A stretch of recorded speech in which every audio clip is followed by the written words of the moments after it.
Hi guys, Mr. Lee's doing the SQA Higher Mathematics from 2018 paper 2, and we're going to do question 12, where you're presented with two circles. A circle called circle C1 has equation x take 13 squared plus y plus 4 squared equals 100, and you're given circle C2, x squared plus y squared plus 14x take 22y plus c equals 0.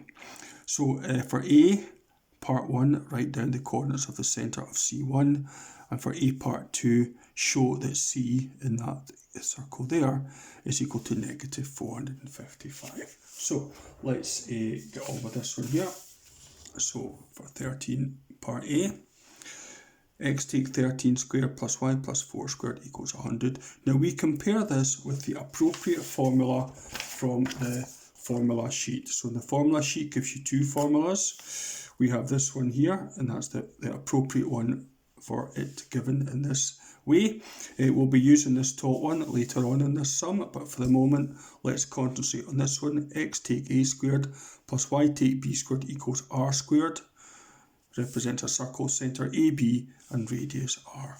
So let's get on with it. So we have x take a squared with x take 13 squared, so a is 13. Y take b squared to y plus 4 squared, so b is equal to minus 4. The centre of the circle is 13 minus 4, and the radius squared is 100, so the radius is 10. And for part 2, they say that 13 minus 4 lies on the circle C2, so this allows us to substitute 13 there and minus 4 there and there into the circle here, and this will allow us to get C. So use your calculator. With it being a paper 2, you could use your calculator anywhere you want. 13 squared plus minus 4 squared plus 14 times 13, 182. Take away 22 times take away 4. So add them all up and you get 455.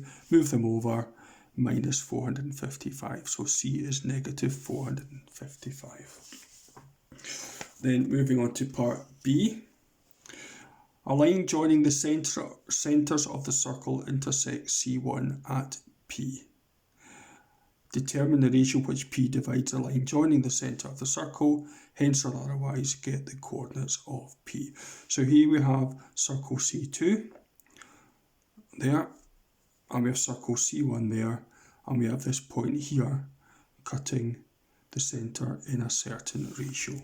So let's work out what's happening there.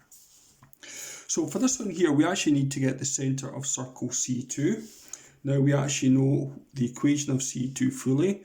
That's what A part 2 was all about. So this allows us to get the centre and the radius of C2. And as I said earlier on in this sum, we are going to be using the top one there. We have x squared plus y squared plus 2gx plus 2fy plus c equals 0. Represents a circle centre, negative g, negative f, and with the radius, the square root of g squared plus f squared take c. So let's find out what g and f are, and let's work out the centre. So x squared plus y squared plus 2gx, so 2g is 14, so g is 7, plus 2fy, so 2f is negative 22, so f is negative 11, and c is negative 455. So the centre of the circle is negative g, negative f, so that's going to be negative 7, 11, there we have it there. And the radius, using the square root of g squared plus f squared, take away c. Again, use your calculator to avoid any mistakes you might make. 7 squared plus minus 11 squared plus 455 gives you the square root of 625, and your calculator will tell you that that is 25. So C2 has radius 25, C1 has got radius 10. So from there to there is 25, from there to there is 10. So if I split this up into jumps of 5, excuse the not very good diagram, 5, 10, 15, 20, 25. So P cuts the two centres in the ratio 1, 2, 3 to 2, 3 to 2. There it is there. And we're now going to go on and get what P is. So P cuts these two, the minus 7 to 11 and the 13 minus 4, in the ratio of 3 to 2. Now you might have your own ideas how to do this. This is a very quick way. You write down the two coordinates there to that in the ratio 3 to 2. So a quick way to do it is 2 times minus 7 plus 3 times 13, that kind of cross thing there. Work that all out and you get 25, and then you do 3 add 2 is 5. 25 over 5 is 5. That's your x coordinate. For the y coordinate, you do 2 times that coordinate plus 3 times that y coordinate, then divide by 5 again. So 2 11s 22, 3 times minus 4 is minus 12, so that gives you 10 over 5, which is 2. So P is the point 5, 2. Okay, now let's have a look at what I want you to for C.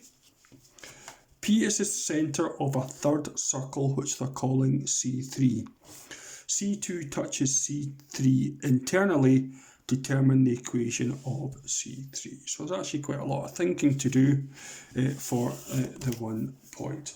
Now it might help if you see the full picture of what's happening with this sum.